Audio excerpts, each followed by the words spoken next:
मुख्यमंत्री हो तो चिराग पासवान। भाई आज हमारा जन स्वराज में क्यों लोग उत्साही है? उसको लगता है कि संभावना है हमारी भी सरकार बन सकती है। प्रशांत किशोर मुख्यमंत्री मेरा अरुण भारती है, उनका कहना है कि भाई मुख्यमंत्री तो चिराग पासवान चाहिएगा। कब जब रिजल्ट आएगा तभी ना, कि बिहार का मुख्यमंत्री कैसा हो तो फलाने बाबू जैसा हो। बिहार के लिए काम करते हैं मनीष कश्यप कि भाई उन्होंने जन स्वराज की सदस्यता ग्रहण किया है। दल में मजबूती से काम करिए, एनडीए के पास आ जाए, इंडिया के पास आ जाए, जन स्वराज के पास आ जाए। जिसके पास 122 आएगा तभी ना मुख्यमंत्री का सवाल उठता है कि मुख्यमंत्री कौन बनेगा।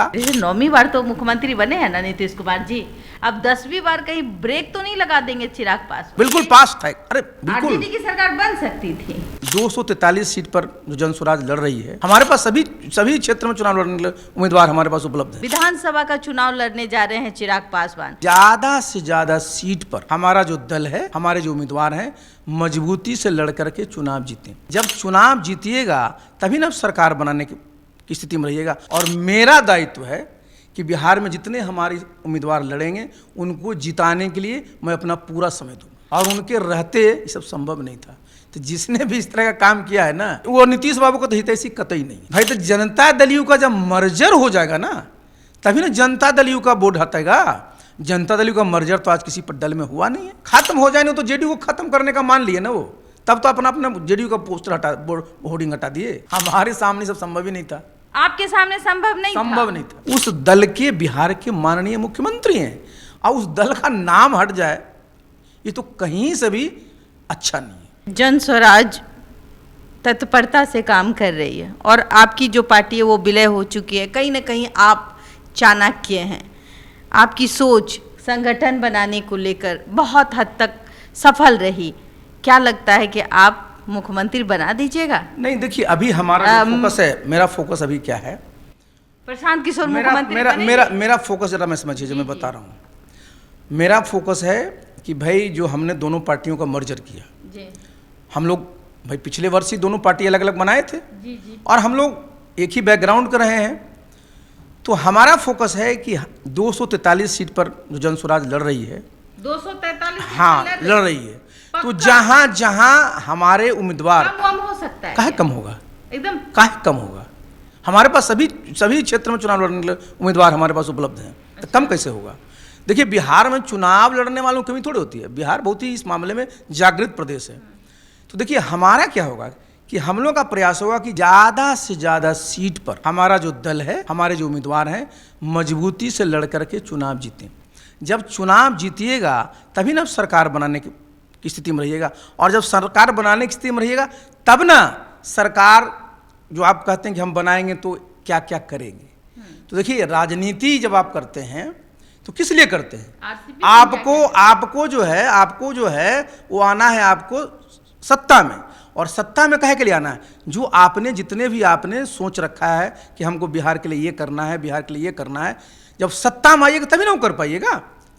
तो सत्ता में आने के लिए जरूरी है कि ज़्यादा से ज़्यादा आपके उम्मीदवार जीतें। और मेरा दायित्व है कि बिहार में जितने हमारे उम्मीदवार लड़ेंगे उनको जिताने के लिए मैं अपना पूरा समय दूंगा। मनीष कश्यप कभी भारतीय जनता पार्टी में एक सदस्य के तौर पे थे, अचानक से उनके साथ बहुत मारपीट होती है। कहा जाता है कि डॉक्टरों ने उनको बहुत मारा, उसके बाद उनसे उनका मोह भंग हो जाता है भारतीय जनता पार्टी से, और फिर जो वो खिंचाव होता है वो जन स्वराज की ओर आ जाता है और वो पार्टी में शामिल हो जाते हैं। तो ऐसे जो युवा बिहार के लिए काम करते हैं, मनीष कश्यप, मुझे जानकारी मिली है कि भाई उन्होंने जन स्वराज की सदस्यता ग्रहण किया है। उनका स्वागत है और मैं उनसे भी अपेक्षा ही करूंगा कि जब इस दल में आए हैं तो दल को मजबूत करने के लिए काम करिए। नहीं, दल में मजबूत बनाना है, दल में मजबूती से काम करिए। अच्छा, तेजस्वी यादव जिस मुद्दे की बात उठाते हैं, कहते हैं कि भाई माँ बहन योजना, क्या उनकी बातों में दम है? देखिए एक बात को भूलना नहीं चाहिए बिहार के लोगों को, विपक्ष में है। हाँ देखिए जो पिछले वर्ष 2020 का चुनाव हुआ था तो मैं तो एनडीए में था। एनडीए को 117 सीट मिला था और इंडिया को मिला था 110 सीट। 110 सीट, बिल्कुल 7 सीट का गैप था, बहुत बड़ा गैप नहीं था। अच्छा, अगर आप वोट की जाइएगा ना तो बहुत कम का मार्जिन था, बहुत कम का मार्जिन, कुछ हजार का मार्जिन था, बिल्कुल, यानी कि बिल्कुल पास था। अरे बिल्कुल आरजेडी की सरकार बन सकती थी भाई, साथ ही के साथ देखिए एक का 117 है। नहीं नहीं, ये तो सब जानता है, बोलिए, बड़ी बात नहीं मैं बोल रहा हूँ, मैं तो फैक्ट बोल रहा हूँ ना। देखिए फैक्ट है ना कि 117 सीट पर एनडीए जीती थी, समझे ना, और 110 सीट पर इंडिया जीती थी, तो 7 सीट था। अब आप समझिए अगर 4 सीट अगर ये जीत लेती और ज़्यादा तो इनका तो 114 हो जाता, उनका 113 हो जाता। देखिए बहुत नैरो मार्जिन था। 5 साल गुजरा है, 5 साल के बाद आप देखिए निश्चित रूप से जो भी विपक्ष में दल है उसका क्या दायित्व होता है, सरकार के खिलाफ हमेशा मुहिम चलाते रहना। क्यों? क्योंकि जनता के सामने अपनी बात को ले जाते हैं जी। तो ये तो देखिए चूंकि वो विपक्ष में है, चिराग फैक्टर नहीं, मैं उस पर नहीं मैं बोल रहा हूँ, मैं जिस चीज़ का आपने बोला, चूंकि ये लोग बहुत ही नज़दीक पिछले बार पहुँच गए थे। अच्छा। तो स्वाभाविक है इनके कार्यकर्ता को लगता होगा, इनके नेता को लगता था कि हम लोग अगर ताकत लगाएंगे तो हम लोग पहुँच सकते हैं। और लोकतंत्र में देखिए, लोकतंत्र क्या है, संभावनाओं का खेल है। और लोकतंत्र में देखिए हमेशा जो है ना, जब तक अगर संभावना नहीं रहेगी तो उसमें उत्साह की कमी रहेगी। तो जैसे हम ही लोग हैं, तो भाई आज हमारा जन स्वराज में क्यों लोग उत्साही है, उसको लगता है कि संभावना है, हमारी भी सरकार बन सकती है, बिल्कुल। तो देखिए उनको लगता है कि हम 110 तक पहुंच चुके थे तो हम भी 122 तक पहुंच सकते हैं। तो इसलिए देखिए जहां भी संभावना है तो स्वाभाविक है कि वहां के लोग उत्साहित रहते हैं, और जो विपक्ष में रहता है उसको तो उत्साहित रहना ही पड़ेगा। अगर वो उत्साहित नहीं रहेगा तो फिर सरकार को चुनौती कैसे देगा। चिराग पासवान 5 सांसद नरेंद्र मोदी के हनुमान माने जाते हैं। नरेंद्र मोदी उनको युवा बिहारी कहते हैं और आगे बढ़ाने का काम करते हैं। और चिराग पासवान अब उनके जो दल के लोग हैं जैसे अरुण भारती है, उनका कहना है कि भाई मुख्यमंत्री तो चिराग पासवान को देखते हैं, उनके समर्थन भी मेरे कमेंट्स में खास करके देखा जाता है, मुख्यमंत्री हो तो चिराग पासवान। क्या लगता है कि अब खुद कहते हैं मैं लड़ूंगा चुनाव, विधानसभा का चुनाव लड़ने जा रहे हैं चिराग पासवान, और ये कहते हैं कि बिहार फर्स्ट, बिहारी फर्स्ट का जो उन्होंने नारा दिया है, कहीं ऐसा तो नहीं कि इस बार जैसे 9वीं बार तो मुख्यमंत्री बने हैं ना नीतीश कुमार जी, अब 10वीं बार कहीं ब्रेक तो नहीं लगा देंगे चिराग पासवान। देखिए हम किसी व्यक्ति पर नहीं बोल नहीं, मैं देखिए मैं किसी व्यक्ति पर नहीं बोलता। नीतीश कुमार नहीं, सुनिए नहीं, प्रभावित मैं किसी से नहीं हूँ। लेकिन देखिए आपको बिहार में मुख्यमंत्री बनने के लिए 122 विधायकों का समर्थन चाहिए।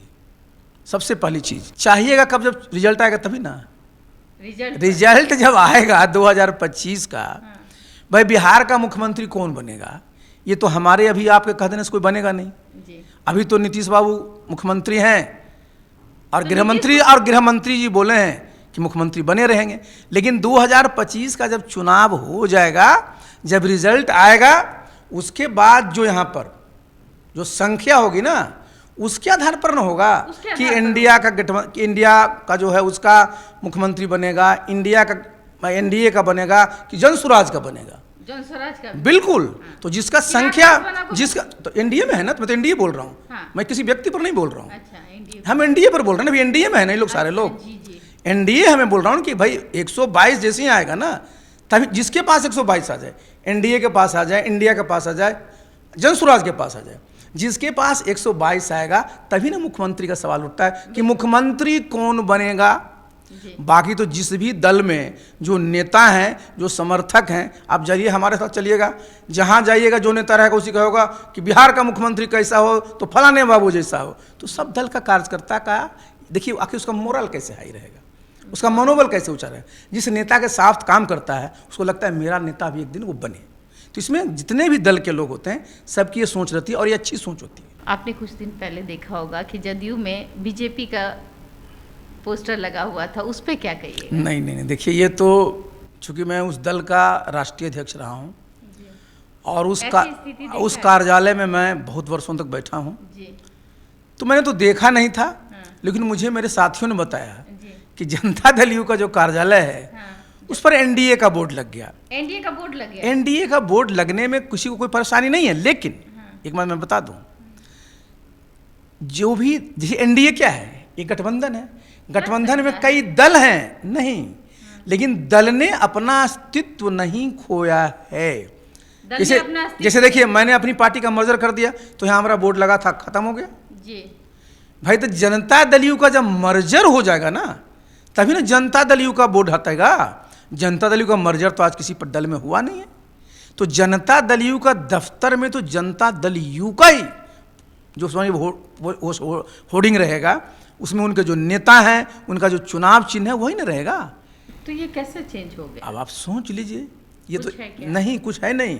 ये साफ दर्शाता है, जो मैं कई बार से कहता हूँ और मुझे कहते बड़ी पीड़ा होती है पीड़ा कि होती नीतीश, यस, क्योंकि मैंने उस दल को तकलीफ बनाया, होती है। बिल्कुल, क्योंकि नीतीश बाबू के रहते ये सब संभव नहीं था। नीतीश जी को हो सकता है नीतीश जी को इस बात का भनक ना हो कि भाई एनडीए का नहीं, देखिए मैं बता रहा हूँ, का पोस्टर लग गया है। छोटी छोटी चीजों पर वो बहुत ही केयरफुल रहते थे, बहुत ही पर्टिकुलर रहते थे, और उनके रहते ये सब संभव नहीं था।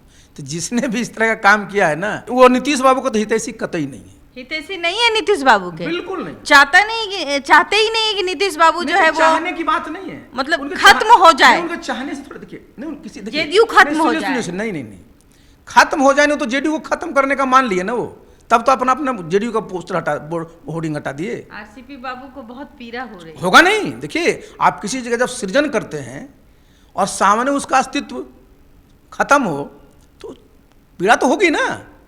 हम वैसे लोग नहीं हैं जो हम किसी का जो जिसको हमने बनाया है और उसको ढाते देने में हमको खुशी होती नहीं। जो भी अच्छी चीज़ है उसको रहना चाहिए। और लोकतंत्र में भाई आज की तारीख में उस दल के बिहार के माननीय मुख्यमंत्री हैं और उस दल का नाम हट जाए, ये तो कहीं से भी अच्छा नहीं है। अच्छा, ऐसा तो नहीं कि चिराग पासवान जो है वो कहीं ना कहीं एनडीए को पर दबाव बना रहे हैं कि भाई मुख्यमंत्री अगर सीट मिल जाती है तो मुख्यमंत्री मेरे चेहरे को चुना जाए? देखिए एनडीए के बारे में मैं बहुत नहीं कहूँगा, लेकिन एनडीए के मैं दो दल को तो मैं जानता हूँ। जनता दल यू जो किसी के दबाव में नहीं आता है, तो दबाव में नहीं आता है तो पोस्टर कैसे बदल गया? पहले सुन लीजिए मेरी बात जी। और बीजेपी, उस दल में भी मैं रहा, उस दल के भी सभी बड़े नेताओं को मैं व्यक्तिगत रूप से जानता हूँ, उनके ऊपर भी कोई दबाव नहीं डाल सकता है। दबाव नहीं हो सकता है किसी के ऊपर, समझे? और दबाव में हमने बताया ना कि ये दो दल तो कभी काम नहीं करते। मैं तो रहा हूँ उस पार्टी में, इसलिए मैं बोल रहा हूँ। से जदयू को टूटते देख रहे हैं तो आपके अंदर जो वो पीड़ा है, वो गुस्से जो है, मेरी तकलीफ नहीं है, मैं तकलीफ की बात नहीं कर रहा हूँ। आपने बनाया नहीं, मेरी तकलीफ नहीं है। मैं तो बता रहा हूँ कि भाई एक दल है तो उस दल में लोग हैं, तो उनके रहते इस तरह की घटना होती है तो स्वाभाविक अच्छी चीज़ नहीं है। वो जवाब नहीं देते। अब इसको तो मैं क्या कहूँ, तो उनको वो तो उनको अगर आप होते तो क्या करते? हमारे सामने सब संभव ही नहीं था। आपके सामने संभव नहीं था। अरे मैं जिस दल में हूँ तो उसको देखिए, ईमानदार भाई जिस दल में रहिए आप, अब हमने अपना दल को विलय कर दिया तो जनस्वराज के साथ है। जिस दल में आप रहिए, जिस दल में रहिए तो 100% रहिए ना। इस दल में रह के इधर मत झांकिए, इधर मत झांकिए। मेरा पब्लिक लाइफ 43 वर्षों का है, इसमें 28 वर्षों तक मैं प्रशासन में रहा हूँ और 15 वर्षों तक मैं रहा हूँ राजनीति में। तो इसमें मेरे साथ जितने भी, चाहे मैं प्रशासन में था, जितने लोग अभी भी हैं, मेरा सबसे संबंध रहा है, अच्छा आज भी है। अच्छा।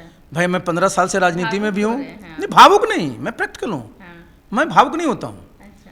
बिल्कुल भावुक नहीं होना, इसमें प्रैक्टिकल होना है कि जिनके साथ जितने देर तक रहिए, भाई संबंध ऐसा रहिए उसमें खटास नहीं आना चाहिए। जितने दिन तक रहिए, जब आपका शरीर ही अस्थायी है, इसी का नाश होना है, तो ये पद प्रतिष्ठा कितना दिन तक रहता है? वनवास दे दिया गया आपको। नहीं, हमको कौन वनवास देगा?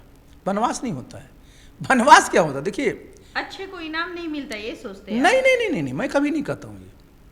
देखिए अच्छा बुरा क्या होता है, हर एक चाहते हैं। नहीं हम जनता दल के कुछ लोग हैं जो आपको आज भी चाहते हैं कि आप थे। उस पर हम नहीं कुछ बोल सकते ना, तो उनकी भावना है, उस पर मैं नहीं बोलता हूँ। आज की तारीख में तो मैं जनता दल में नहीं हूँ, तो इसलिए मैं फिर जनता दल में ये मैं बता, देखिए मैंने क्या बता कि मैं भी, मेरे साथ जितने लोग काम किए हैं, चाहे सरकारी सेवा में या हमारे राजनीतिक संगठनों में, तो मैं आज भी मुझसे कोई मिलता है उसके सुख दुख में मैं खड़ा होने का प्रयास करता हूँ। अब देखना दिलचस्प होगा, कुछ वक्त बचा है चुनाव का, और इस चुनाव में आरसीपी का खेल क्या हो सकता है। आप देख रहे हैं देशवा न्यूज। मैं आपकी दोस्त, आपकी होस्ट बबीता मिश्रा। अगर ये कार्यक्रम आपको अच्छा लगे तो ज़्यादा से ज़्यादा शेयर कीजिएगा, कमेंट करना ना भूलें, और आने वाला चुनाव किस और रुख करता है ये भी देखना दिलचस्प होगा। धन्यवाद।